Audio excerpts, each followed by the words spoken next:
Bismillahirrahmanirrahim. Today, the topic which we will study is natural killer cell.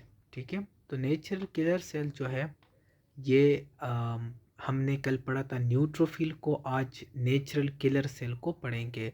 यानी इसको हम shortcut जो है वो NKC सेल कहते हैं। ठीक है, अब NKC सेल जो है इनके ये पैदाइश से मौजूद होते हैं। They are present from the birth, यानी ये भी इनिएट इम्यूनिटी का हिस्सा है क्योंकि ये सेकेंड लाइन ऑफ डिफेंस का हिस्सा है।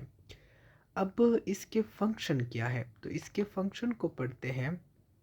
इसके दो मेन फंक्शन होते हैं। ठीक है, एक ये ट्यूमर सेल को डिस्ट्रॉय करता है, जिस तरह ये ट्यूमर सेल है, एबनॉर्मल सेल इकट्ठे हुए हैं तो ये ट्यूमर सेल को डिस्ट्रॉय करता है। और दूसरा वो सेल जिसको वायरस ने इन्फेक्ट किया हुआ होता है उसको ये किल करता है।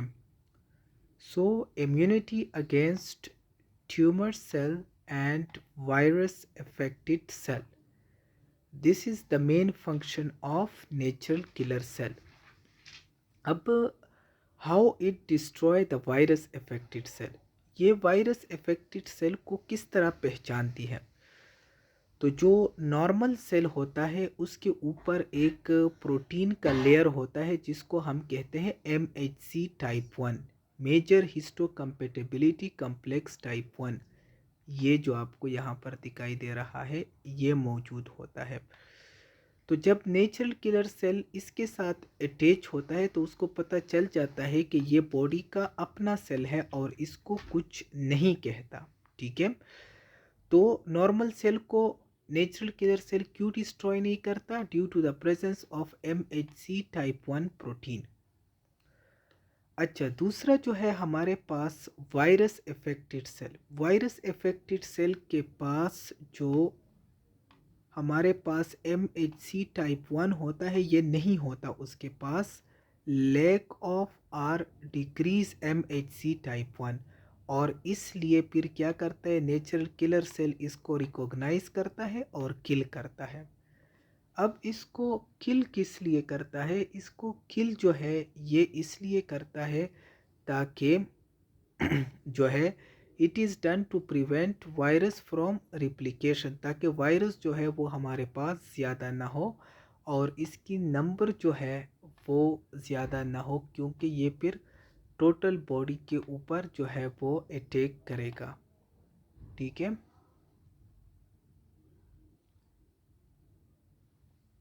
अच्छा, इसके बाद जो है दूसरा हमारे पास वो नेचुरल किलर सेल कौन कौन से प्रोटीन को रिलीज़ करता है। तो ये एक प्रोटीन को जो रिलीज़ करता है उसको कहते हैं परफोरिन। तो परफोरिन निकला हुआ है पोर से।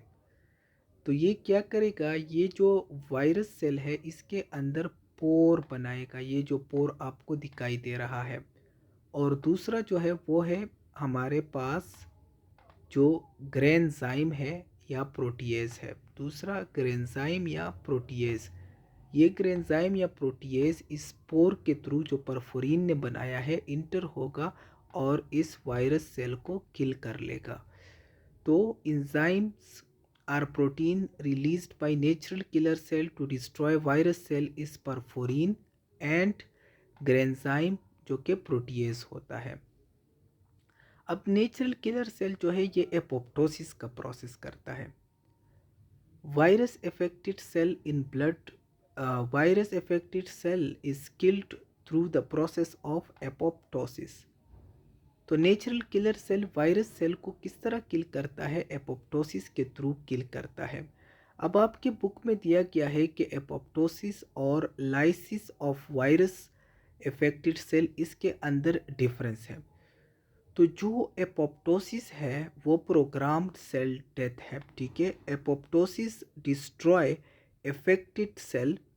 ओके, और ये क्या करते हैं, अफेक्टेड सेल को डिस्ट्रॉय कर लेता है और वो सेल ख़त्म हो जाता है। जबकि लाइसिस ऑफ वायरस सेल जो है ये सेल बर्स्ट कर लेता है और वायरस बाहर आ जाता है और फिर वही वायरस जो होता है वो बॉडी के लिए ख़तरनाक होता है। और वो वायरस जो बाहर आ जाता है वो होता है in the form of in the form of virion, ठीक है, क्योंकि ये सेल से बाहर होता है और चूंकि उस वक्त एक्टिव नहीं होता इसलिए इसको फिर वायरॉन कहते हैं।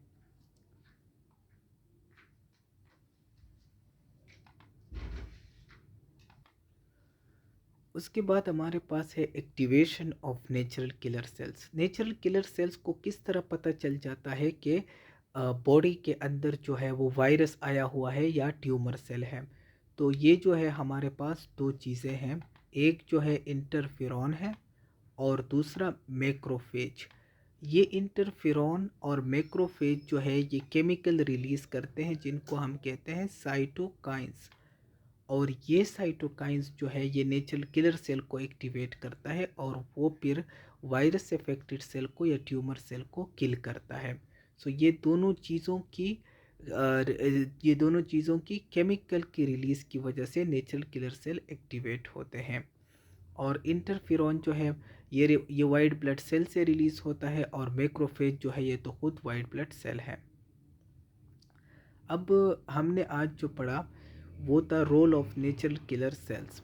तो नेचुरल किलर सेल्स एक तो ये इनिएट इम्यूनिटी का हिस्सा है, पैदाइश से मौजूद होते हैं, साइटोटॉक्सिक होते हैं, ठीक है, यानी वायरस वगैरह को किल करते हैं। Cyto mean cell and toxic mean to kill. So ये इन्फेक्टेड सेल को किल करता है। इसके अंदर जो प्रोटीन होते हैं, एक परफोरिन होता है और दूसरा प्रोटीएसिस होता है जिसको हम ग्रेंजाइम भी कहते हैं, ठीक है। उसके अलावा ये जो प्रोसेस करता है उस प्रोसेस को एपोप्टोसिस कहते हैं, और एपोप्टोसिस और सेल लाइसिस के दरमियान मैंने आपको डिफरेंशिएशन बताया। दूसरा जो है इसकी एक्टिवेशन किस तरह होती है, ये इंटरफेरॉन की वजह से या मैक्रोफेजिस की वजह से होती है, और वो क्या रिलीज़ करते हैं, साइटोकाइंस, जो कि केमिकल सब्सटेंसेस होते हैं। Thank you so much.